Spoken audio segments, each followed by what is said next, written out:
Hi friends, welcome to our channel. RRB group D ఎగ్జామ్కి సంబంధించి full grand టెస్ట్ని అయితే live వీడియోలో కండక్ట్ చేయడం జరిగింది. సో రాబోయే గ్రూప్ డి ఎగ్జామ్ రాసే ప్రతి ఒక్కరు కూడా ఈ టెస్ట్ని కంపల్సరీగా రాయండి. ఎందుకంటే ఈ టెస్ట్ రాసాక మీకు స్కోర్ ఎంత వస్తుందో తెలుస్తుంది. అదేవిధంగా మీరు ఎగ్జామ్ రాస్తున్నప్పుడు చేసే మిస్టేక్స్ ఏంటో తెలుసుకుంటారు. ఓవరాల్గా చెప్పాలంటే మీ యొక్క సత్తా, టాలెంట్ అనేది ఇక్కడే తెలిసిపోతుంది. ఏమైనా మిస్టేక్స్ ఉంటే వాటిని తక్కువ టైంలోనే ఇంప్రూవ్ చేసుకుని ఫైనల్ ఎగ్జామ్లో ఎక్కువ స్కోర్ చేయొచ్చు. కాబట్టి ప్రతి ఒక్కరు కూడా ఈ టెస్ట్ కంపల్సరీగా రాసి మీ యొక్క స్కోర్ని కింద కామెంట్ చేయండి. ఇంకా వీడియోలోకి అయితే వెళ్దాం. నేను ప్రతి క్వశ్చన్ చదువుతాను, మీరు లైవ్లో ఆన్సర్ అయితే చేయాలి. ఓకేనా? ఫస్ట్ క్వశ్చన్ చూడండి. CuCl2 ద్రావణం యొక్క రంగు ఏమిటి? CuCl2 ద్రావణం యొక్క రంగు ఏమిటి అని అడుగుతున్నారు. ఎస్, నీలం ఆకుపచ్చ అండి. CuCl2 అంటే కాపర్ క్లోరైడ్. ఓకేనా? కాపర్ క్లోరైడ్ని CuCl2 అంటారు. మరి ఈ ద్రావణం యొక్క రంగు ఏంటి? నీలం ఆకుపచ్చ. Next question. క్రింది వాటిలో పీడనంకు ప్రమాణం కానిది ఏది? పీడనంకు ప్రమాణం కానిది ఏది? ఎస్, న్యూటన్ అండి. న్యూటన్ అనేది పీడనంకు ప్రమాణం కాదు. మరి న్యూటన్ అనేది దేని యొక్క ప్రమాణం అంటే శక్తి యొక్క ప్రమాణం అండి. న్యూటన్ శక్తి యొక్క ప్రమాణం. మరి పీడనంకి సంబంధించి ప్రమాణాలు ఏంటంటే ఎస్, ఇక్కడ బారు, పాస్కల్, వాతావరణ పీడనం ఇవన్నీ కూడా పీడనంకు సంబంధించి ప్రమాణాలు. మరి వాతావరణ పీడనాన్ని ఏ పరికరంతో కొలుస్తారు? ఓకేనా? ఏ పరికరంతో కొలుస్తారు అంటే బారోమీటర్ అండి. ఓకే, చాలా ఇంపార్టెంట్. వాయువు పీడనాన్ని కొలవడానికి దేనిని ఉపయోగిస్తారు అంటే బారోమీటర్ అని ఆన్సర్ పెట్టాలి. ఓకేనా? చాలా ఇంపార్టెంట్. నెక్స్ట్ క్వశ్చన్ చూసే ముందు వీడియోకి ఇంకా ఎవరైతే లైక్ చేయండి. చాలామంది మన వీడియోస్ని చూస్తున్నారు కానీ లైక్ చేయలేదు. ప్లీజ్ కింద లైక్ బటన్ ఉంటుంది, లైక్ చేయండి. అలాగే ఈ వీడియో మీ ఫ్రెండ్స్ కూడా షేర్ చేయండి, వాళ్ళకు కూడా ఉపయోగపడుతుంది. అలాగే ఛానల్కి మీరు కొత్తగా వచ్చినట్లయితే తప్పకుండా సబ్స్క్రైబ్ చేసుకోండి. ఎందుకంటే మన ఛానల్లో అన్ని కాంపిటేటివ్ ఎగ్జామ్స్కి, అలాగే రైల్వే, NTPC, ఇలా ఆర్మీ, నేవీ, ఎయిర్ ఫోర్స్ గ్రూప్స్కి, ఇలా ప్రతి ఎగ్జామినేషన్కి కూడా ఫ్రీగా క్లాసెస్, అలాగే ఫ్రీ మాక్ టెస్ట్లు అయితే ప్రొవైడ్ చేయడం జరుగుతుంది. సో కింద రైట్ సైడ్ బ్లాక్ కలర్లో సబ్స్క్రైబ్ బటన్ ఉంటుంది, సబ్స్క్రైబ్ చేసుకొని సపోర్ట్ చేయండి దయచేసి. అలాగే చాలామందికి PDFs అయితే కావాలని అడుగుతున్నారు. ఈ PDFs అయితే మన వాట్సాప్ గ్రూప్లో పిన్ చేసి పెడతాను. వాట్సాప్ గ్రూప్ లింక్ అయితే ఫస్ట్ కామెంట్లోనూ అలాగే వీడియో డిస్క్రిప్షన్లో ఉంటుంది. ప్రతి ఒక్కరు కూడా వెళ్ళి జాయిన్ అవ్వండి. అన్ని PDFs అలాగే ప్రీవియస్ పేపర్స్, ఓకేనా, ప్రాక్టీస్ బిట్స్, అలాగే మెటీరియల్స్ కూడా ఫ్రీగానే మన గ్రూప్లోనే పిన్ చేసి పెడుతున్నాను. ప్రతి ఒక్కరు కూడా వెళ్ళి డౌన్లోడ్ చేసుకొని ప్రాక్టీస్ చేయండి. ఓకేనా? రైట్. నెక్స్ట్ క్వశ్చన్ చూడండి. ఘర్షణ బలం రెండు కదిలే ఉపరితలాల మధ్య డాష్ కారణంగా ఏర్పడుతుంది. ఘర్షణ బలం అనేది రెండు కదిలే ఉపరితలాల మధ్య డాష్ కారణంగా ఏర్పడుతుంది. ఎస్, దేని కారణంగా అండి? ఎస్, కురుగుదనం. అంటే ఇక్కడ స్పెల్లింగ్ మిస్టేక్ గరుకుదనం అండి. ఓకేనా? గరుకుదనం వల్ల ఈ ఘర్షణ బలం అనేది రెండు కదిలే ఉపరితలాల మధ్య ఏర్పడుతుంది. ఓకేనా? Next one. వేరువేరు ద్రవ్యరాశి కలిగిన రెండు వస్తువులు చంద్రుని ఉపరితలం దగ్గర స్వేచ్ఛగా పడితే ఏమవుతుంది? వేరువేరు ద్రవ్యరాశి కలిగిన రెండు వస్తువులు చంద్రుని ఉపరితలం దగ్గరగా స్వేచ్ఛగా పడితే ఏమవుతుంది? ఎస్, ఏ క్షణంలోనైనా అది వేగాలను కలిగి ఉంటాయి. ఓకేనా? ఏ క్షణంలోనైనా అదే వేగాలను కలిగి ఉంటాయి అన్నమాట. రైట్. ఆల్గే మరియు జల కలుపు మొక్కల పెరుగుదల మరియు తర్వాత వాటి మరణం నీటిలో ఆక్సిజన్ తగ్గడానికి దారితీస్తుంది. దీంతో తాగునీరు వినియోగానికి పనికి రాకుండా పోతుంది. ఈ ప్రక్రియను ఏమని అంటారు? ఈ ప్రక్రియను ఏమని అంటారని అడుగుతున్నారు. ఎస్, ఏమంటారండి? Yes, eutrophication. ఓకేనా? యూట్రోఫికేషన్ అని అంటారు. Next one. డిటర్జెంట్లు నీటి యొక్క ఉపరితల ఉద్రిక్తతను ఏం చేస్తాయి? డిటర్జెంట్లు నీటి యొక్క ఉపరితల ఉద్రిక్తతను ఏం చేస్తాయి అంటే ఎస్, తగ్గిస్తాయండి. ఓకేనా? తగ్గిస్తుంది. డిటర్జెంట్లు అనేవి నీటి యొక్క ఉపరితల ఉద్రిక్తతను తగ్గిస్తాయండి. నెక్స్ట్. బేకింగ్ సోడాను వేడి చేసినప్పుడు క్రింది వాటిలో ఏ సమ్మేళనం ఏర్పడుతుంది? బేకింగ్ సోడాను వేడి చేసినప్పుడు క్రింది వాటిలో ఏ సమ్మేళనం ఏర్పడుతుంది అని అడుగుతున్నాడు. ఎస్, వాషింగ్ సోడా ఏర్పడుతుందండి. మరి ఈ బేకింగ్ సోడాను సోడియం బైకార్బోనేట్ అని కూడా అంటారు. మరి దీన్ని ఎలా రాస్తారంటే NaHCO3. NaHCO3. బేకింగ్ సోడా యొక్క ఫార్ములా ఏంటి? NaHCO3. ఇంపార్టెంట్ అండి.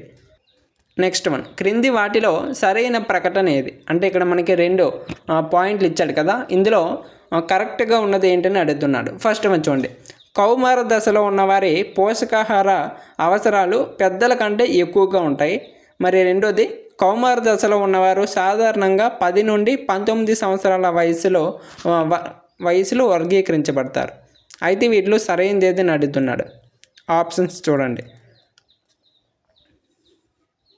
Yes, correct answer option 2 right answer అండి. 1 మరియు 2 కూడా సరైనవే. ఏంటి, కౌమార దశలో ఉన్నవారు పోషకాహార అవసరాలు ఓకేనా పెద్దల కంటే ఎక్కువగా ఉంటాయి అన్నమాట వీరి యొక్క పోషకాహార అవసరాలు అన్నమాట. మరి రెండోది వచ్చేసరికి కౌమార దశలో ఉన్నవారు సాధారణంగా ఎప్పటి నుంచి ఎప్పటి వరకు సంవత్సరాల మధ్య ఉంటారంటే 10 నుంచి 19 సంవత్సరాల వయసులో ఉన్న వాళ్ళని కౌమార దశలో ఉన్నవారని వర్గీకరిస్తారు. నెక్స్ట్ వన్, స్టేషన్ను దాటినప్పుడు వేగంగా కదులుతున్న రైలు ఇంజిన్ యొక్క కోత ఆరోహణ అవరోహణలో వినబడుతుంది. దీనిని ఏమని అంటారు? చాలా ఇంపార్టెంట్ క్వశ్చన్. ఎస్, డాప్లర్ ప్రభావం అని అంటారండి. డాప్లర్ ప్రభావం అని అంటారు. నెక్స్ట్ క్వశ్చన్, సూక్ష్మజీవుల చర్యకు అధిక నిరోధకతను కలిగి ఉండే మరియు చాలా నెమ్మదిగా కుళ్ళిపోయే ముదురు రంగు నిరాకార పదార్థాన్ని గుర్తించండి. సూక్ష్మజీవుల చర్యకు అధిక నిరోధకతను కలిగి ఉండే మరియు చాలా నెమ్మదిగా కుళ్ళిపోయే ముదురు రంగు నిరాకార పదార్థాన్ని గుర్తించండి అని అడుగుతున్నాడు. ఏంటండి?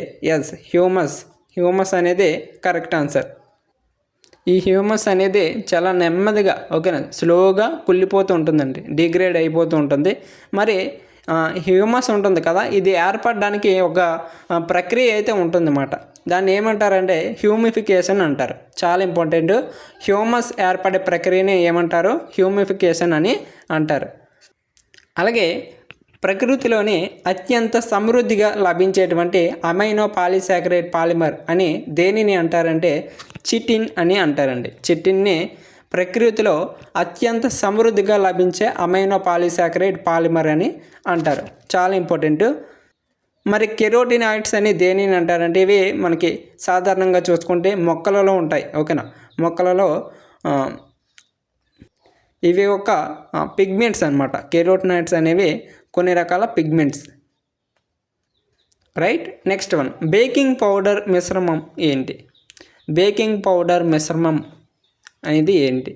ఎస్, బేకింగ్ పౌడర్ మిశ్రమం అంటే బేకింగ్ సోడా, తేలికపాటి తినదగిన ఆమ్లం, యాసిడ్ అంటారు ఓకేనా, ఎడిబుల్ యాసిడ్ అంటారు. బేకింగ్ సోడా, తేలికపాటి తినదగిన ఆమ్లాన్ని బేకింగ్ పౌడర్ అని అంటారండి. మరి ఈ బేకింగ్ పౌడర్ యొక్క ఫార్ములా ఏంటనేది ఒకసారి ప్రతి ఒక్కరు కూడా కామెంట్ చేయాలి. బేకింగ్ పౌడర్ లేదా సోడియం బైకార్బోనేట్ చెప్పేశాను, దాని యొక్క ఫార్ములా ఏంటో చెప్పాలి ఒకసారి ప్రతి ఒక్కరు కూడా.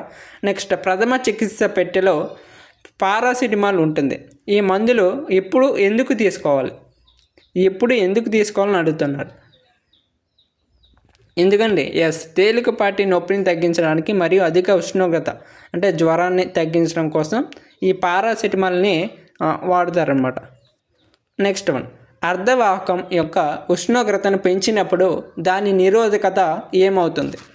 అర్ధవాహకం యొక్క ఉష్ణోగ్రతను పెంచినప్పుడు దాని యొక్క నిరోధకత తగ్గుతుందండి ఓకేనా, తగ్గుతుంది. నెక్స్ట్ వన్, ఉష్ణగతిక శాస్త్రం ప్రకారం డాష్ వ్యవస్థ దాని పరిసరాలతో శక్తి మరియు ద్రవ్యరాశి రెండింటినీ మార్పిడి చేసుకోదు. ఉష్ణగతిక శాస్త్రం ప్రకారం డాష్ వ్యవస్థ అనేది దాని పరిసరాల శక్తి మరియు ద్రవ్యరాశిని రెండింటినీ మార్పిడి చేసుకోదు అని అడుగుతున్నాడు. ఏంటండి? ఎస్, వివిక్త వ్యవస్థ అనేది శక్తి మరియు ద్రవ్యరాశిని రెండింటినీ కూడా మార్పిడి చేసుకోదు ఓకేనా. నెక్స్ట్, క్రింది వాటిలో ఏది ఆధునిక ఆవర్తన పట్టిక యొక్క పీరియడ్ ఓకేనా 3కి చెందినది కాదు అని అడుగుతున్నాడు. ఇక్కడ ఆధునిక ఆవర్తన పట్టికలోని 3వ పీరియడ్కు చెందినది ఏది కాదు అని అడుగుతున్నాడు. ఎస్, కరెక్ట్ ఆన్సర్ జీఈ అండి ఓకేనా. ఇక్కడ మనకి తెలుగులో ట్రాన్స్లేట్ అయిపోయింది. జీఈ అంటే జెర్మేలియం అనేది 3వ పీరియడ్ ఓకేనా, 3వ పీరియడ్కి చెందింది కాదు. మరి 3వ పీరియడ్కి సంబంధించినటువంటి మూలకాలు ఏంటో ఒకసారి ప్రతి ఒక్కరు కూడా కామెంట్ చేయాలి. చూద్దాం ఎవరు చేస్తారు. ఆధునిక ఆవర్తన పట్టికలోని 3వ పీరియడ్కు సంబంధించినటువంటి మూలకాలను మనం చూసినట్లయితే ఎస్ సోడియం. ఓకేనా, సోడియం నుండి ఆర్గాన్ వరకు ఉంటాయన్నమాట. ఓకేనా, సోడియం నుండి ఆర్గాన్ వరకు ఉండేటువంటి మూలకాలన్నీ కూడా 3వ పీరియడ్కు సంబంధించినవి. మరి ఈ జీఈ అంటే జెర్మేలియం అనేది ఏ పీరియడ్కు సంబంధించిన మూలకమో ఒకసారి ప్రతి ఒక్కరు కూడా కామెంట్ చేయాలి. జెర్మేలియం అనేది ఏ పీరియడ్కి సంబంధించింది. రైట్. నెక్స్ట్, ద్వంద్వ స్థానభ్రంశం ప్రతిచర్య దేని మధ్య జరుగుతుంది? ద్వంద్వ స్థానభ్రంశ ప్రతిచర్య అనేది దేని మధ్య జరుగుతుంది? ఎస్, కరెక్ట్ ఆన్సర్ అయానిక సమ్మేళనం. ఓకేనా, అయానిక్ సమ్మేళనాల మధ్య జరుగుతాయండి. ఓకేనా, నెక్స్ట్ క్వశ్చన్ చూద్దాం. ద్రవ స్ఫటికాల యొక్క మొదటి ప్రమాదవశాత్తు ఆవిష్కరణ డ్యాష్లో, అలాగే డ్యాష్ ఆస్ట్రియన్ వృక్ష శాస్త్రజ్ఞుడు మరియు రసాయన శాస్త్రవేత్త ద్వారా జరిగింది. ఎస్, కరెక్ట్ ఆన్సర్ ఆప్షన్ 2 అండి. 1888 ఫెడరిక్ రినిట్జర్ అనే ఆస్ట్రియన్ వృక్ష శాస్త్రజ్ఞుడు మరియు రసాయన శాస్త్రవేత్త ద్వారా జరిగిందండి. ఓకేనా, చాలా ఇంపార్టెంట్. నెక్స్ట్ క్వశ్చన్ చూద్దాం. క్రింది వాటిలో ఏది ప్రదర్శించబడదు లేదా కార్బన్ ద్వారా చూపబడదు అని అడుగుతున్నాడు. కార్బన్ ద్వారా చూపబడదు లేనిది ఏంటంటే ఎస్ లోహ పాత్ర. Next question. 1192లో ఆఫ్ఘన్ పాలకుడు సుల్తాన్ మహమ్మద్ ఘోరీ చేతిలో ఓడిపోయిన పృథ్వీరాజాత్రి అత్యంత ప్రసిద్ధ డ్యాష్ పాలకుడు. పృథ్వీరాజాత్రి అత్యంత ప్రసిద్ధ పాలకుడు అంటే ఏ పాలకుడు అంటే ఎస్ చహమన పాలకుడు అండి. ఓకేనా, పృథ్వీరాజాత్రి అత్యంత ప్రసిద్ధ ఏ పాలకుడు అంటే చహమన. దీనినే చౌహాన్ రాజవంశం అని కూడా అంటారన్నమాట. రైట్. నెక్స్ట్ క్వశ్చన్ చూద్దాం. క్రింది వారిలో ఎవరు goods and services tax council of ఇండియాలో భాగం కాదు అని అడుగుతున్నాడు. ఎవరండి? ఎస్, కరెక్ట్ ఆన్సర్ కేంద్ర పాలిత ప్రాంతాల లెఫ్టినెంట్ గవర్నర్లు. ఓకేనా, కేంద్ర పాలిత ప్రాంతాల లెఫ్టినెంట్ గవర్నర్లు goods and services tax council of ఇండియాలో భాగం కాదు. Next one. క్రింది వాటిలో 1864లో మద్రాసులో స్థాపించబడినది ఏది? 1864లో మద్రాసులో స్థాపించబడింది ఏది అంటే ఎస్ వేద సమాజం. వేద సమాజం అనేది 1864 మద్రాసులో స్థాపించబడిందండి. మరి ఈ వేద సమాజాన్ని ఎవరు స్థాపించారో అనేది ఎవరికైనా తెలిస్తే ఒకసారి కామెంట్ చేయాలి. వేద సమాజాన్ని ఎవరెవరు స్థాపించారు? ఎవరెవరు అంటే ఎస్ కేశబ్ చంద్రసేన్, అలాగే కె శ్రీధర్లు. ఓకేనా, కె శ్రీధర్ నాయుడులు. ఓకేనా, వీళ్ళు ఈ వేద సమాజాన్ని స్థాపించడం జరిగిందనమాట. ఓకేనా, మరి ఈ వేద సమాజం అయితే ఒక సమాజం నుండి ప్రేరణ పొందిందనమాట. ఓకేనా, వేద సమాజం అనేది ఒక సమాజం నుండి ప్రేరణ పొందడం జరిగింది. మరి ఆ సమాజం ఏంటంటే బ్రహ్మ సమాజం అండి. ఓకేనా, వేద సమాజం బ్రహ్మ సమాజం నుండి ప్రేరణ పొందిందన్నమాట. నెక్స్ట్ క్వశ్చన్ చూద్దాం. మరి బ్రహ్మ సమాజం యొక్క స్థాపకుడు ఎవరు? బ్రహ్మ సమాజాన్ని ఎవరు స్థాపించారో ఒక్కసారి, చాలా ఇంపార్టెంట్ అండి. బ్రహ్మ సమాజాన్ని రాజారాం మోహన్ రాయ్ 1828లో స్థాపించడం జరిగింది. 1828లో స్థాపించడం జరిగింది. రైట్. నెక్స్ట్. క్రింది వాటిలో ఖండాంచలం మరియు సముద్ర పరివాహక ప్రాంతాలను కలుపుతున్నది ఏది? క్రింది వాటిలో ఖండాంచలం మరియు సముద్ర పరివాహక ప్రాంతాలను కలుపుతున్నది ఏది? ఇదండి ఎస్ ఖండాంతర వాలు అనేది కరెక్ట్ ఆన్సర్. Next question. 1890లలో వాయువ్య ఇండియానా డ్యూన్స్లో పర్యావరణ వారసత్వాన్ని ఎవరు అధ్యయనం చేశారు? 1890లలో వాయువ్య ఇండియానా డ్యూన్స్లో పర్యావరణ వారసత్వాన్ని ఎవరు అధ్యయనం చేశారు అని అడుగుతున్నారు. ఎవరండి? Yes Henry Chandler Cowles. Next. క్రింది జత పరిగణించండి. అంటే ఇక్కడ మనకి కొన్ని తెగలు రాష్ట్రాలకు సంబంధించినటువంటి కొన్ని తెగలు అయితే ఇచ్చాడు. అయితే ఈ జతల్లో కొన్ని మాత్రం కరెక్ట్గా ఉన్నాయన్నమాట, అంటే సరిగ్గా సరిపోలేమాట. అయితే అవి ఏంటి అని అడుగుతున్నాడు. ఎన్ని సరిగ్గా జతపోలాయి అని అడుగుతున్నాడు. ఒకసారి ప్రతి ఒక్కరు కూడా కరెక్ట్గా చూసి ఆప్షన్ చూడండి. ఏంటండి? ఎస్, 2 మాత్రమే కరెక్ట్గా ఉన్నాయి. ఓకేనా, 2 మాత్రమే కరెక్ట్గా ఉన్నాయి. అవి ఏంటంటే ఎస్, హలం అనేది త్రిపుర రాష్ట్రానికి చెందినటువంటి తెగ. మరి కొన్యాక్ అనేది నాగాలాండ్కి సంబంధించినటువంటి తెగ. మరి హక్కీ పిక్కి చాలా ఇంపార్టెంట్, మనకి రీసెంట్ టైంలో వైరల్ కూడా అవ్వడం జరిగింది. కానీ ప్రధానమంత్రి నరేంద్ర మోడీ గారి చేత ప్రస్తావన జరిగింది హక్కీ పిక్కి తెగల వారి గురించి. చాలా ఇంపార్టెంట్, మేబీ అడిగే ఛాన్స్ కూడా ఉంది. ఎస్, హక్కీ పిక్కి మరి ఏ రాష్ట్రానికి చెందినటువంటి షెడ్యూల్డ్ తెగ అంటే ఎస్, కర్ణాటక. మనకి ఇక్కడ ఇచ్చింది ఏంటి? అరుణాచల్ ప్రదేశ్ ఇచ్చాడు, కాబట్టి తప్పు. నెక్స్ట్ వన్, కిక్ ఆఫ్ అనే పదం క్రింది ఆటలో దేనికి సంబంధించింది? ఆల్రెడీ మన ప్రీవియస్ మాక్ టెస్ట్లో వచ్చిన క్వశ్చన్ ఇది. ఎవరైతే ఎన్టీపీసీ అలాగే ఆర్పిఎఫ్ కానిస్టేబుల్ టెస్ట్ సిరీస్ రాశారో మన ఛానల్లో, వారికి ఈ క్వశ్చన్ చాలా సింపుల్. ఎస్, కిక్ ఆఫ్ అనే పదం మనకి పేరులో ఉంది, ఫుట్బాల్ కదా, ఫుట్బాల్ ఆటలో ఉపయోగిస్తారన్నమాట ఈ పదాన్ని. నెక్స్ట్, పోస్ట్ భాషను క్రింది ఏ భారతదేశంలో పొరుగు దేశంలో మాట్లాడతారు? పోస్ట్ భాషను ఎస్, ఆఫ్ఘనిస్తాన్ మరియు పాకిస్తాన్లో మాట్లాడతారండి. ఓకేనా. నెక్స్ట్, 1910లో భూమి వయస్సును పరిమాణాత్మకంగా అంచనా వేసే మొదటి ప్రయత్నంలో ఖనిజాలకు కొత్తగా అభివృద్ధి చేసిన రేడియోధార్మిక డేటింగ్ పద్ధతిని ఎవరు ఉపయోగించారు?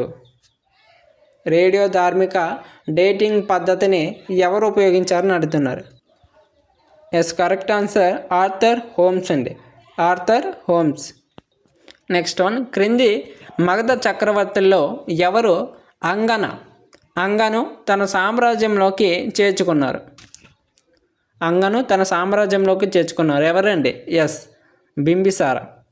Bimbisara correct answer. Next one, సౌర వ్యవస్థలోని ఏ గ్రహాన్ని భూమికి జంటగా పరిగణిస్తారు? భూమికి జంటగా పరిగణించే గ్రహం పేరు ఏమిటని అడుగుతున్నారు. ఎస్, కరెక్ట్ ఆన్సర్ శుక్రుడు అండి. ఓకేనా, శుక్రుడు. నెక్స్ట్ క్వశ్చన్ చూద్దాం. మొదటి ఆసియా క్రీడల్లో పాల్గొనే దేశాల సంఖ్య ఎన్నండి? ఎస్, 11. మరి ఈ మొదటి ఆసియా క్రీడలు అనేవి ఎక్కడ జరిగాయి? మొదటిసారిగా ఎప్పుడు జరిగాయి? అంటే 1951లో జరిగాయి, భారతదేశంలోని న్యూఢిల్లీలో జరిగాయండి. ఓకేనా, చాలా ఇంపార్టెంట్. 1951 భారతదేశంలోని న్యూఢిల్లీలో ఈ ఆసియా క్రీడలు అనేవి, మొదటి ఆసియా క్రీడలు అనేవి జరిగాయి. నెక్స్ట్, ద్వీపకల్ప నదులు సమూహాన్ని గుర్తించండి అని అడుగుతున్నాడు. ఏంటండి ద్వీపకల్ప నదులు అనేవి? కింది వాటిలో ఏవి? ఎస్, మహానది, గోదావరి, కృష్ణా, కావేరి, ఇవన్నీ కూడా ద్వీపకల్ప నదులు. మరి ఈ నదులకు సంబంధించి ఒక క్వశ్చను. గంగా నది తర్వాత, అంటే భారతదేశంలో అతి పొడవైన నది. ఓకేనా, అతి పొడవైన నది ఏంటంటే గంగా నది మొదటిది. మరి రెండవది ఏంటి? ఎవరికైనా తెలుసా? భారతదేశంలో రెండవ పొడవైన నది ఏంటి అంటే ఎస్, గోదావరి అండి. Godavari correct answer. మరి ఈ గోదావరి ఎక్కడ ఉద్భవించిందంటే మహారాష్ట్రలోని నాసిక్లోని త్రయంబకేశ్వర్ నుండి పుట్టిందనమాట. ఓకేనా. మరి ఈ గోదావరి నదినే దక్షిణ గంగా లేదా వృద్ధ గంగా అని కూడా పిలుస్తారు. ఓకేనా, దక్షిణ భారతదేశంలోనే పెద్ద నది ఏది అంటే గోదావరి నది అండి. ఓకేనా, దీనిని దక్షిణ గంగా అని, వృద్ధ గంగా అని కూడా పిలవడం జరుగుతుంది. అలాగే మరి ఈ గోదావరి నది యొక్క ఉపనదులు ఎవరికైనా తెలుసా? గోదావరి నది యొక్క ఉపనదులు ఎవరికైనా తెలిస్తే ఒకసారి కామెంట్ చేయండి. మరి నెక్స్ట్, రెండవ అత్యంత ముఖ్యమైనటువంటి నది భారతదేశంలో కృష్ణా నది, చాలా ఇంపార్టెంట్. మరి ఇది ఎక్కడ పుట్టింది అంటే మహాబలేశ్వర్. ఓకేనా, మహాబలేశ్వర్లో పుట్టడం జరిగింది, చాలా ఇంపార్టెంట్. సో ప్రతి ఒక్కరు కూడా ఈ గోదావరి నది యొక్క ఉపనదులు ముఖ్యంగా కామెంట్ చేయండి ప్రతి ఒక్కరు కూడా, చాలా ఇంపార్టెంట్. నెక్స్ట్, ఎన్ఎస్ఓ ద్వారా సేకరించబడ్డ పేదరికంపై డేటాను క్రింది వాటిలో ఏది ప్రచారం చేస్తుంది? ఎన్ఎస్ఓ ద్వారా సేకరించబడినటువంటి పేదరికంపై డేటాను క్రింది వాటిలో ఏది ప్రచారం చేస్తుంది? ఏంటండి? ఎస్, నీతి ఆయోగ్. నీతి ఆయోగ్. మరి ఈ ఎన్ఎస్ఓ, ఈ ఎన్ఎస్ఓ యొక్క ఫుల్ ఫామ్ ఏంటంటే yes, National Sample Survey Office. ఓకేనా, నేషనల్ శాంపిల్ సర్వే ఆఫీస్ అనేది ఈ ఎన్ఎస్ఓ యొక్క అబ్రివేషన్, గుర్తుంచుకోండి. నెక్స్ట్, 2వ పంచవర్ష ప్రణాళిక పారిశ్రామికీకరణ యొక్క డాష్ నమూనా ఆధారంగా ప్రభుత్వ రంగ సంస్థల యొక్క ప్రభుత్వ రంగ భావనకు పరిచయం చేసింది. Yes, Russian. ఓకేనా, రష్యన్ నమూనా ఆధారంగా ప్రభుత్వ రంగ సంస్థల యొక్క ప్రభుత్వ రంగ భావనను పరిచయం చేసింది. నెక్స్ట్ క్వశ్చన్ చూద్దాం. ప్రముఖ సంగీత విద్వాంసుడు ఉస్తాద్ అమ్జద్ అలీ ఖాన్ 1945లో డాష్లో జన్మించారు. ఎక్కడ జన్మించారండి? ఎస్, గ్వాలియర్లో జన్మించాడు. నెక్స్ట్ క్వశ్చన్, 1982లో నాబార్డు ఆవిర్భించింది. ఓకేనా, ఎప్పుడు ఆవిర్భించింది నాబార్డు? 1982లో. మరి ఎంత ప్రారంభ మూలధనంతో దీనిని ఏర్పాటు చేశారని అడుగుతున్నారు. ఎంత ప్రారంభ మూలధనంతో? ఎంతండి? ఎస్, 100 కోట్లతో దీనిని ఏర్పాటు చేయడం జరిగింది. ఓకేనా. నెక్స్ట్ క్వశ్చన్, భారత ప్రధానమంత్రి జీత మరియు భత్యాలు డాష్ ద్వారా నిర్ణయించబడుతుంది. అంటే భారత ప్రధానమంత్రి ఉంటారు కదా, వీరి యొక్క జీత మరియు భత్యాలు అనేవి డాష్ ద్వారా నిర్ణయించబడుతుంది. అంటే దేని ద్వారా? ఎస్, పార్లమెంట్ ద్వారా నిర్ణయించబడతాయి అన్నమాట. ఓకేనా, పార్లమెంట్ ద్వారా. నెక్స్ట్, ఈవి రామస్వామి నాయకర్ డాష్ ఉద్యమాన్ని స్థాపించారు. ఈవి రామస్వామి నాయకర్ డాష్ ఉద్యమాన్ని స్థాపించారు. ఎస్, స్వీయం గౌరవం. అంటే దీనిని ఆత్మగౌరవ ఉద్యమం అని కూడా అంటారండి. స్వీయ గౌరవం ఉద్యమాన్ని ఆత్మగౌరవ ఉద్యమం అని కూడా అంటారు. మరి అలాగే ఈ ఈవి రామస్వామి నాయకర్ని పెరియార్ అని కూడా అంటారు. ఈవి రామస్వామి నాయకర్ని పెరియార్ అని కూడా అంటారు. ఓకేనా, కన్ఫ్యూజ్ అవ్వద్దు. ఈవెంట్ క్వశ్చన్స్ మీకు టోటల్గా 40 క్వశ్చన్స్ అయితే ఈ టెస్ట్ ద్వారా కండక్ట్ చేయడం జరిగింది. ఓకేనా, ఇది మన ఆర్ఆర్బి గ్రూప్ డి టెస్ట్ సిరీస్లో 3వ గ్రాండ్ టెస్ట్. ఆల్రెడీ 2 టెస్టులు అయితే కండక్ట్ చేసాం, ఇది 3వ టెస్ట్. సో ఈ 3 టెస్టులు ఎవరైతే రాయలేదో ఒకసారి వెళ్ళి రాసేయండి. ఎందుకంటే మనం తక్కువలో ఉన్నప్పుడు ప్రతిదీ కూడా ఆన్ టైంలో ఓకేనా కంప్లీట్ చేసుకుంటూ పోతే చాలా మంచి రిజల్ట్స్ అయితే ఉంటాయి. ఓకేనా, ఈ రోజు నుంచి గ్రూప్ డి టెస్ట్ సిరీస్ అయితే మన ఛానల్లో వస్తూ ఉంటాయి. సో ప్రతి ఒక్కరు కూడా ఎవరైతే గ్రూప్ డి ఎగ్జామ్కి ఓకేనా, అలాగే ఎన్టీపీసీ ఓకేనా, NTPC graduate and under graduate ప్రతి ఎగ్జామినేషన్కి ప్రిపేర్ అవుతున్న ప్రతి ఒక్కరు కూడా మన ఛానల్ని సబ్స్క్రైబ్ చేసుకోండి. ఎందుకంటే ఆల్రెడీ ఎన్టీపీసీ టెస్ట్ సిరీస్ అనేవి కంటిన్యూ అవుతున్నాయి మన ఛానల్లో. ఓకేనా, అవి చాలామంది రాస్తున్నారు. అలాగే ఈ గ్రూప్ డి టెస్ట్ సిరీస్ కూడా గ్రూప్ డికి ప్రిపేర్ అవుతున్నారు ప్రతి ఒక్కరు కూడా, వాళ్ళు కూడా రాసుకోండి, చాలా మంచి రిజల్ట్స్ అయితే ఉంటాయి. అలాగే మీరు ఏ ఎగ్జామ్కి ప్రిపేర్ అవుతున్నారో ఒకసారి కామెంట్ చేయండి. ఆ ఎగ్జామ్స్కి కూడా నేను టెస్ట్ సిరీస్ పెట్టడానికి నేను ట్రై చేస్తాను. ఓకేనా, ఇంకా చాలామంది ఈ వీడియోకి లైక్ చేయలేదు, చాలా కష్టపడి మీకు ఈ వీడియోస్ అయితే అందిస్తున్నాండి. సో ప్రతి ఒక్కరు కూడా వీడియోకి లైక్ చేయండి. అలాగే ఈ వీడియో మీ ఫ్రెండ్స్ కూడా షేర్ చేయండి, వాళ్ళకు కూడా ఉపయోగపడుతుంది. ఛానల్కి మీరు కొత్తగా వచ్చినట్లయితే తప్పకుండా సబ్స్క్రైబ్ చేసుకోండి. ఎందుకంటే వీడియో పెట్టిన వెంటనే మీకు నోటిఫికేషన్ అయితే వస్తుంది. ఓకేనా, సబ్స్క్రైబ్ చేసుకొని బెల్ ఐకాన్ ఆన్లో పెట్టుకుంటే ఆన్ టైంలో మీకు వీడియో అయితే అందుతుందన్నమాట.